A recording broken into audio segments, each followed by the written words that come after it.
Hello, in this video we'll be going over los barandales de puente, violin 1. Before we begin, keep in mind that there's F sharp, so that means in the song we're going to keep G, and all our Fs will be sharp. So your F here on the E string will be 1 and 2 touching. Right here, the low F sharp on the D string, 2 and 3 will be touching. Okay, here we go, beginning of the song. 1, 2, 3.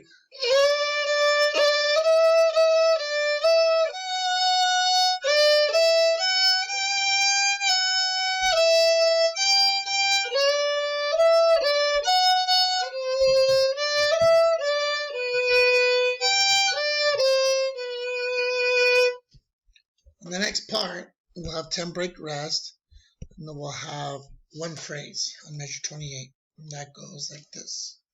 1, 2, 3.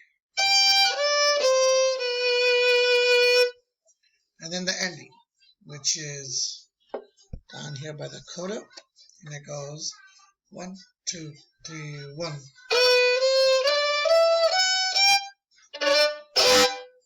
And the D is going to be an up bow. Right here is going to be up.